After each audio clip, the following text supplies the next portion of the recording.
Hello, black belt team. 4:30. Time for class. Rub position. Bow. Have a seat. Get ready for it.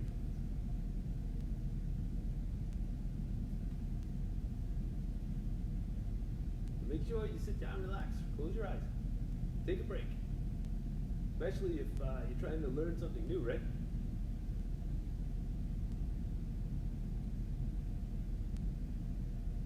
Alright, stand up, run position, and bow.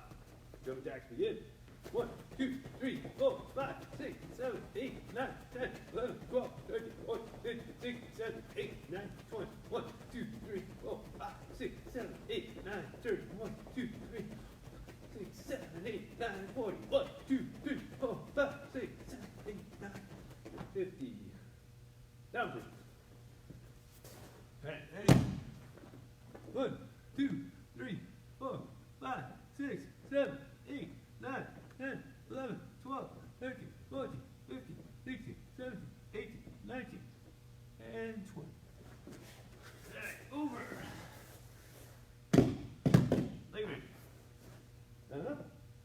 1, up, 2, up, 3, up, 4, up, 5, up, 6, up, 7, up, 8, up, 9, up, 10, up, 11, up, 12, up, 13, up, 14, up, 15, up, 16, 17, 18, 19, and hold it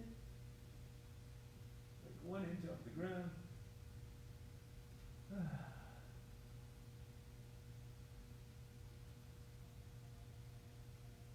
Get up.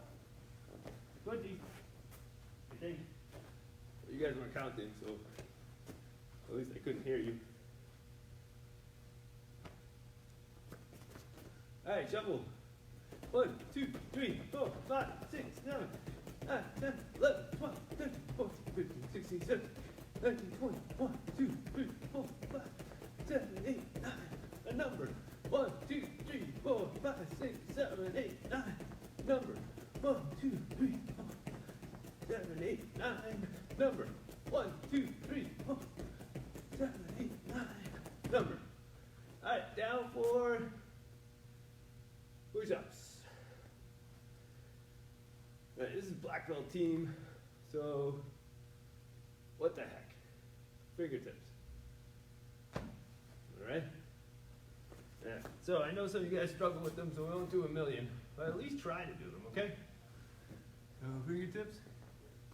Alright, ready? 1, 2, 3, 4, 5, 6, 7, 8, 9, 10, 11, 12, 13, 14. Hold it. 15. Alright, not too bad, right? So at least try to work on them. Eventually you'll get good at them. If you don't try, obviously, you'll never be any good at them. Alright, sit-ups. Up. 1. Up. 2. Up. 3. Up. 4. Up. 5. Up. 6. Up. 7. Up. 8. Up. 9. Up. 10. Up. 11. Up. 12. Up. 13. Up. 14. Up. 15. Good enough, right? Alright, I got. What the heck? Alright. Rub position. Bow. Stretch out. Alright, so you guys probably know next week would be test week, right? Yeah. Woohoo. So make sure you're working on what you need. Practicing.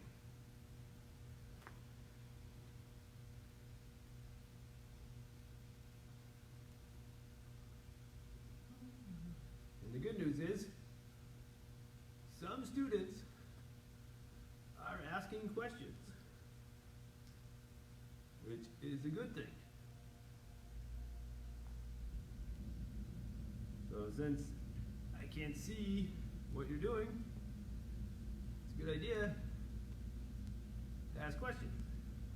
You know if you're struggling or not, or not sure about something or not. If I see you, I can tell right away, yep, you don't know it. Nope, you need to work on it. But you should know too.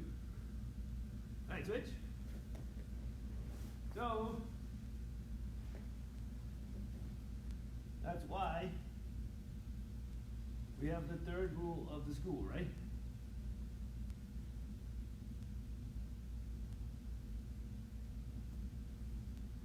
Sincerity. Which?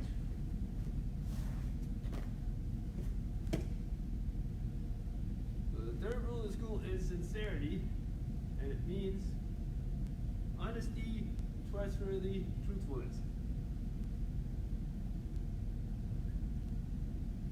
But the reason it's a rule of a karate school, or one of the reasons, is because you have to be honest with yourself about what you know and what you don't know, and what you need to work on.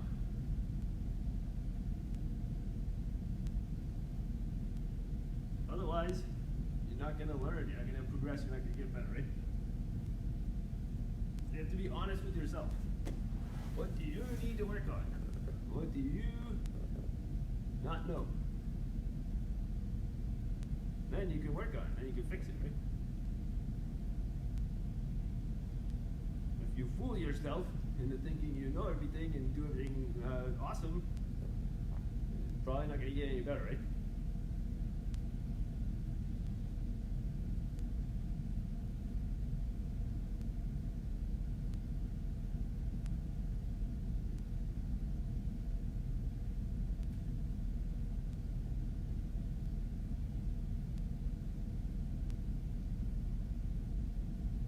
Remember, it's not just working on combinations, kempos, forms, whatever, right? You also have to be honest with yourself about what else you need to work on. So maybe it's push-ups. Maybe it's sit-ups. Maybe it's kicking. Maybe it's a roundhouse kick, whatever. It's something, anything, right?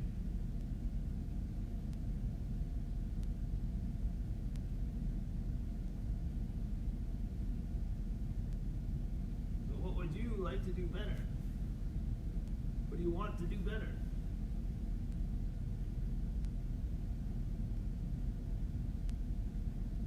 Sincerity. Very important. Because people think they know everything, and they're not going to get any better, right?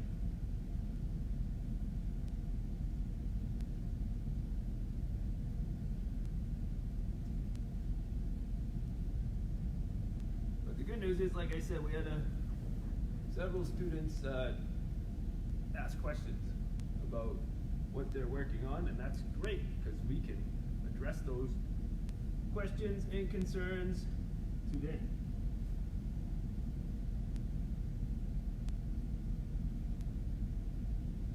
All right, bring it in. Take it off.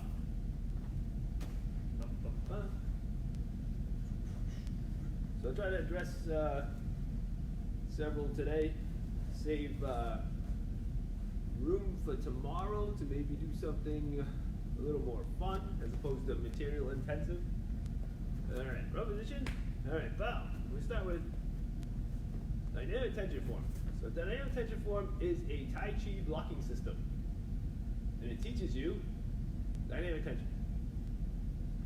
What is dynamic tension? It's tension that changes, right? So in other words, you're loose and then tight at the point of impact, just like all your strikes, right? So if you throw a punch, you're loose, and then you're tight at the point of impact, and then you're loose again, right? Gives it speed, gives it power. Also, you incorporate your breathing when you strike, right? So you breathe out, ki-ai, as you hit, breathe in, right? So it's the same idea, just slow down. and done with blocks. Alright, so bow, step out, downward knife hand, strong. Breathe in, relax. Heel block. Right? Out, strong, knife hand. Breathe in, relax. Palms.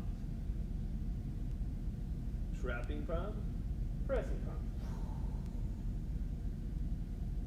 Breathe in, relax. Cup and saucer.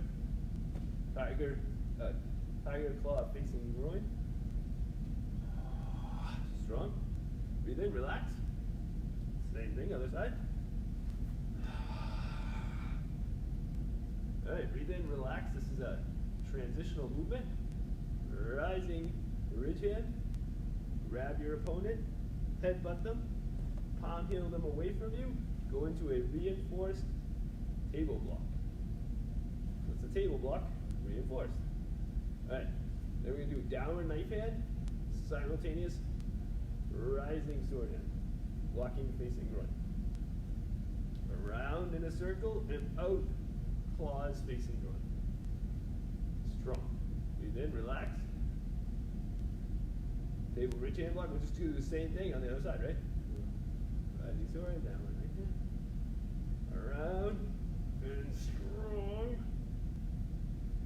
Breathe in, relax, and bow. So that is dynamic tension form. Okay. So we went through it kind of slow, do it correctly, that's great. Now, you can follow along at home, watch the video, that's great.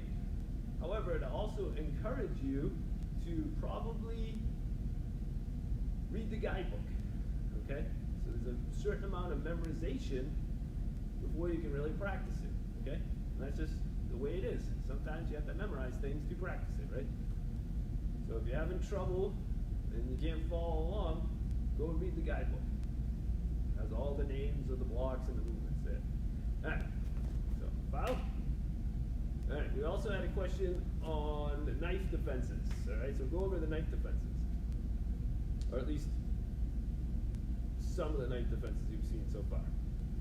Now, I would agree knife defenses is definitely the hardest thing that black belt team kids learn. So it is going to be the most difficult and the most challenging, and that's okay. All right, straight knife one. Someone stabs in straight. You have to visualize the attack.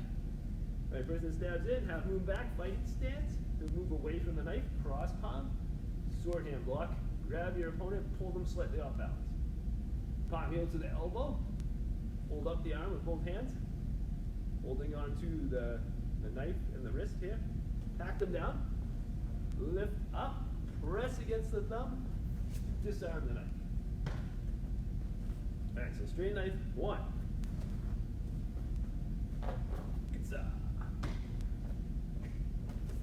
Okay. And you also have straight knife two. Same attack, slightly different defense. But the initial block is the same. So the footwork is a wheel step out of the way into a side horse stance. Then cross palm, sword hand. In this case, you do a guard to the arm. Okay? And then you're going to kick your opponent down in the back of the knee. Put him on the ground. You're going to half move forward, palm heel strike to the base of the skull. Get nice and tight to the person with your hip. Then you're going to slide down the arm and strip out the knife against the thumb. Okay? So come in, block strike, guard, kick down, step down, palm heel, slide, slip. So we call it slip and strip. Slide down the arm, get the knife, press against the thumb. Straight knife two. Boom. Okay? Knife two. And then the only other one most of you have at this point for knife defense is overhead knife. If someone comes in overhead, most likely trying to get you like in the chest, right? Now notice the angle of the attack changes. However, the block pretty much stays the same. There's a reason for that. All right, so they come in overhead, you step off the line of attack, okay? So notice when the sharp pointing thing comes at you, you try to move away from the line of attack, right? It seems kind of obvious, but you don't just stand there and try to defend, right? It's not a good idea. So move off the line of attack, cross palm sword hand, drive it into their leg. Remove the weapon, and then chicken wing your opponent, and disarm. So when you chicken wing the opponent, you maintain control of the wrist and the knife. And then when you chicken wing them, that should release the grip, and you just take it right out of there. Pretty simple, right? The disarm is pretty simple. All right, so step off, cross palm sword hand, drive into the leg, remove the weapon, step behind, chicken wing, remove the weapon. Right? Overhead knife, right? So,